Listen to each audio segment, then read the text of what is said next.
everyone, I am Rebecca from ChemKnits, and today we're gonna play a little bit with color theory. Now, I am an artist, I am an indie yarn dyer, I play with hundreds of different color combinations a year, but I'm not an expert in color theory. Sometimes looking at the color wheel can be, well, it can be helpful, but I tend to go for more analogous color ranges where I'll pick colors like blue, yellow, and green that are all on a similar side of the color wheel. I don't go for complementary or split complementary color combinations very often.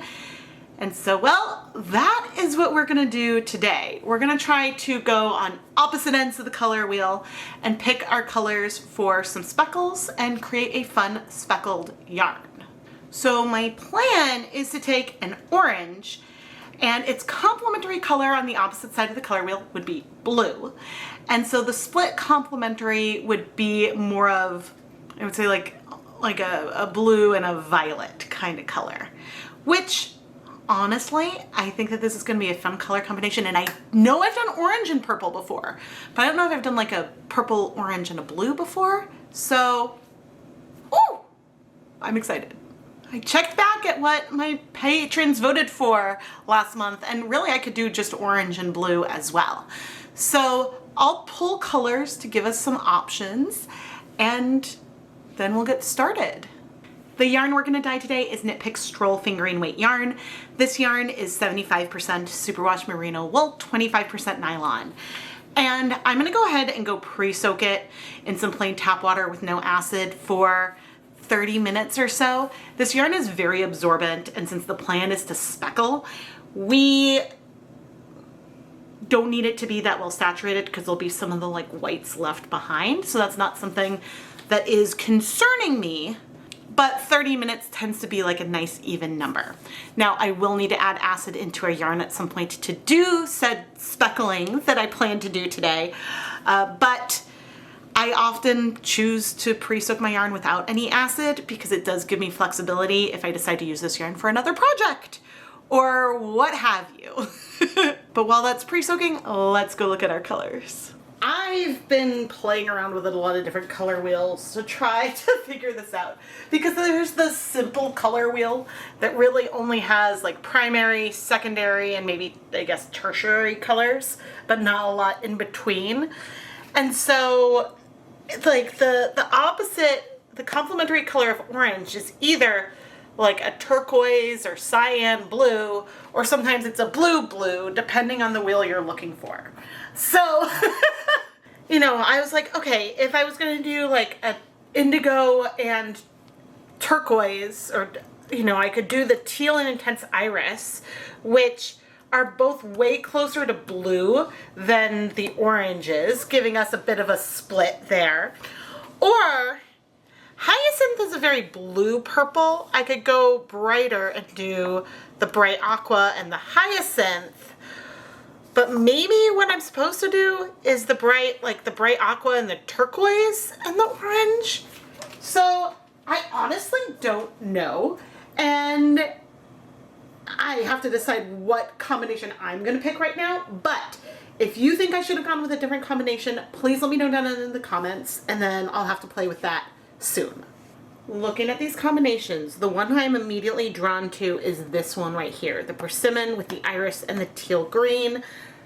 That is something I'm like, ooh, I really like it. I'm afraid that this goes like a little further from split complementary, and maybe they're too far away from like the blue that I would consider to be the center. And so I think I'm gonna need to go with this because it's more outside of my comfort zone, right? And so that's part of the point of doing this, is that I tend to lean for either full-on rainbow or something, and I don't go to opposite ends of the color wheel very often. So I think this will be good. And I think it's gonna be beautiful too. But editing Rebecca, save this combination for the future. Our yarn has pre-soaked for more than 30 minutes, just because of that's what's happened with today. And I want to add some acid. And if I remember correctly, true turquoise can be a bit of a bleeder. not loving that. 2, 3, 4, 5, 6, 7 tablespoons of white vinegar. Why not? Why not make this a little bit easier on myself? Now, I don't really have to wait. Now that I've added acid, I can remove the yarn and immediately go ahead and start. But I'm gonna get set up with things. For example, I'm gonna grab my deluxe rubber respirator mask, safety glasses, and gloves. I'm gonna set up a steamer basket so that way I can heat set things. I'm only gonna be speckling on 3 of these skeins. One of them will be a yarn mop to take any excess dye off of my gloved fingertips. Okay, we are doing countertop speckles today, but I'm still bringing over my catering steam pan just to keep things contained. I don't want to make a huge mess, and so I'm gonna have everything a little bit more restricted. As I bring over our yarn, you know, normally if I'm doing countertop speckles, things are spread out more, but lately I've just been more concerned about the mess of it all. And I don't feel like staining my kitchen. And so we could spread things out more, but this is what it is.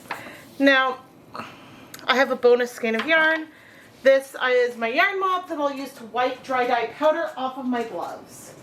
Just so that way I don't transfer colors into one another, and plus we get bonus fun colorways that way.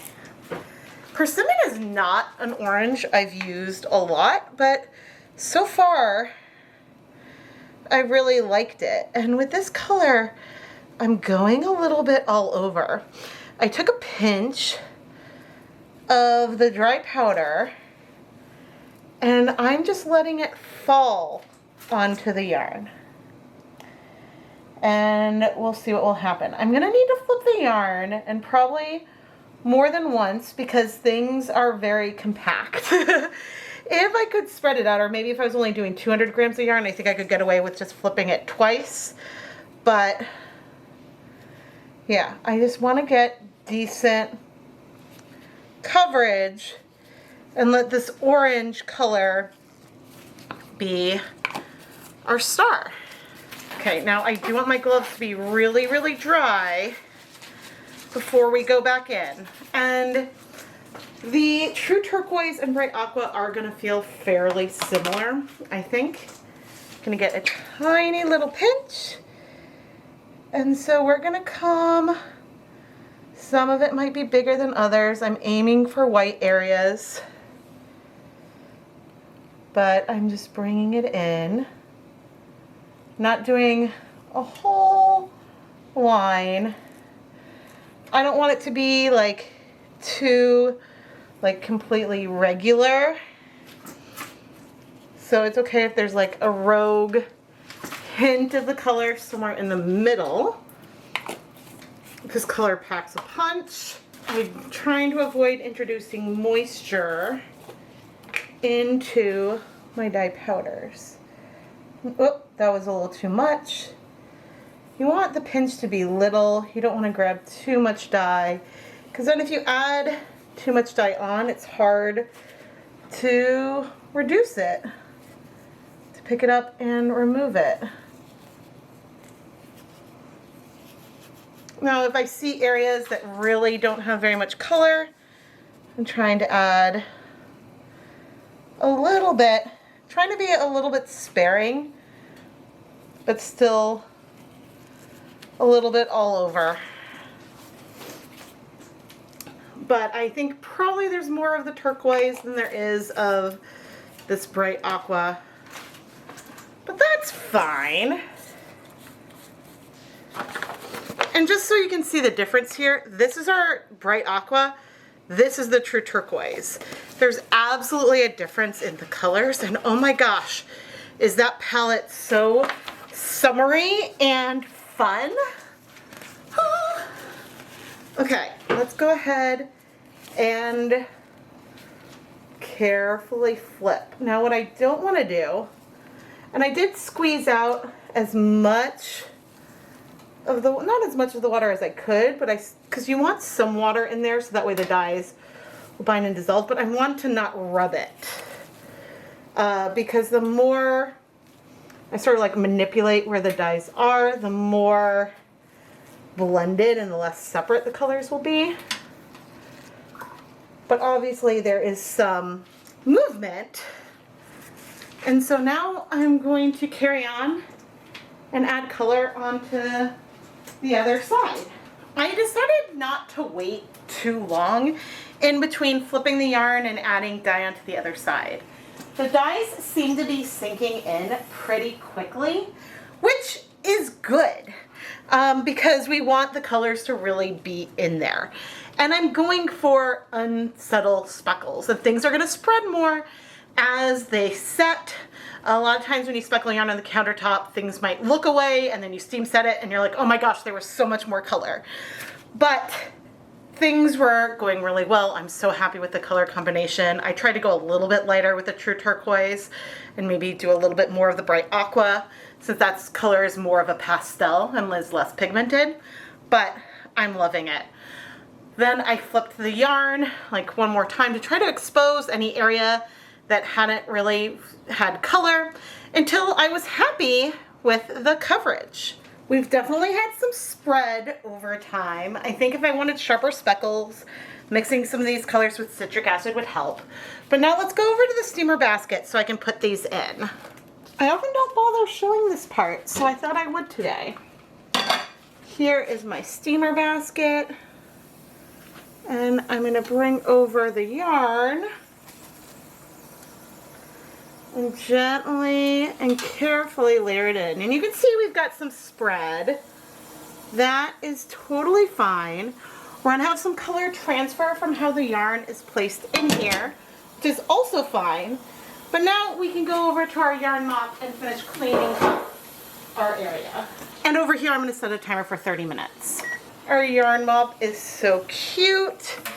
These colors feel so fun. This is going to blend things a little bit as I quickly go through and just clean up the little bit that was left in the pan. But I am kind of obsessed with this combination. I think normally I would have been inclined to add a pink to it, but oh my gosh, this is amazing. Absolutely amazing. I love how subtle the aqua is. But anyway, when the steamer basket frees up, we will steam set this guy. But until then, I'm just gonna work about cleaning up my whole work area. Okay, it has been 30 minutes. Woohoo! This is so much fun. There are some areas where the colors have blended over each other a little bit, but I think it still really works.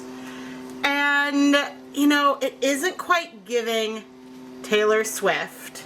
I feel like I can do something good for that at some point. For the showgirl era, I think I would need more like mint. But anyway, I'm gonna bring over our yarn mop, steam set this for 30 minutes. And I'm gonna set, oh dear. And I'm gonna set the speckled yarn aside to cool completely so we can wash it. You know, looking quickly with the light starting to get low, there is a difference between the aqua and the more cyan. Right, first thing for washing is to just dunk it. And this is especially important when you've done some kind of speckles and the yarn was not submerged. Because if you had a big clump of color, look at the color difference, there's like a stripe of more color. If you have, just the way everything went together, if you had a clump of color on your yarn, it's possible that it could get a little bit stuck. And you know, if it didn't dissolve all the way, then you'll need to rinse it off. And so this is a point where you can sometimes get some color bleeding, but that doesn't mean that the yarn is going to bleed forever. Sometimes it's literally just some dye that was on the surface. But the good news, I'm not seeing any color come out, which has me so happy. I don't know why I don't use true turquoise that often. Maybe because when I first used it was a bleeder, or then I like Caribbean blue better. I don't really know. All I know is that this yarn is not bleeding. Our rinse water is clear, so I'm gonna take it, go put it through my spin dryer and hang it up to dry and wash the yarn mop off camera. We did it! We did it! And you can definitely see a difference between our bright aqua and our Caribbean blue. I would say the Persimmon gave us like a wash of pastel in addition to some sharper speckles. That is a color that seems to have spread a little bit, but we absolutely have some defined speckles of all three colors. These colors work really well together and give us something super summery.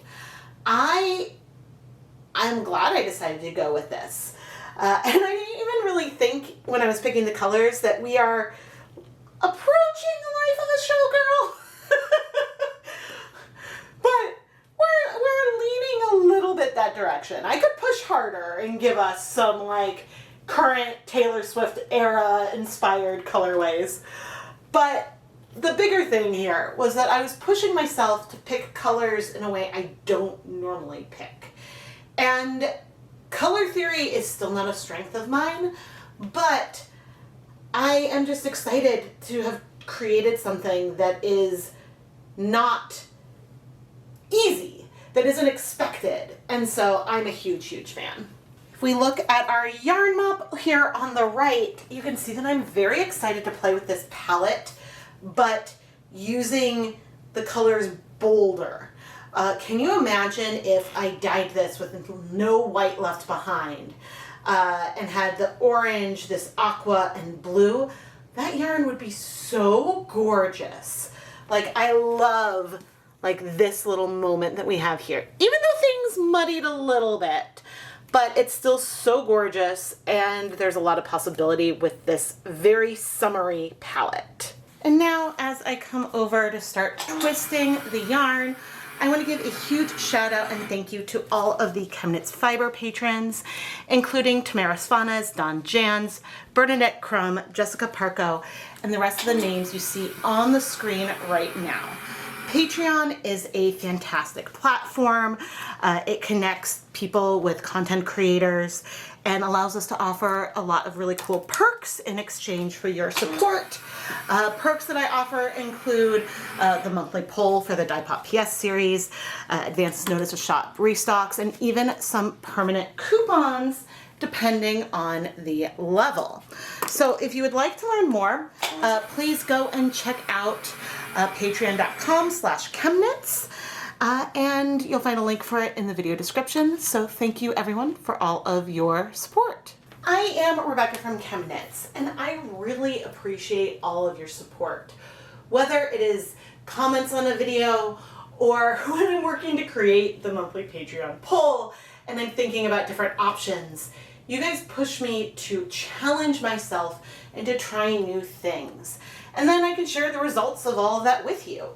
And so whether you're watching my video and you pull a color combination, a technique, or something that you absolutely don't want to do, I really hope that my journeys in color and yarn are helpful. And so therefore, please subscribe and turn on notifications so you never miss a new video. I know I mentioned the Patreon already, but you can also join to become a channel member on YouTube. Unfortunately, I can't integrate those YouTube bonuses like the custom emotes and the badge next to your name with Patreon. I wish that that was integrated. So that's why there's two things, but I tried to make the emotes and badges starting at 99 cents a month, the cheapest that they can be. And so I know I like playing with all of my custom emotes a lot. And so I know some of you do as well. And so that's just another thing that you can do, but ultimately subscribing is free and watching the videos really just costs your time. And I appreciate you giving me some of your time and attention. I know I'm gonna need to come back to this color combination in the future, and I am super excited about that. Thank you so much for watching.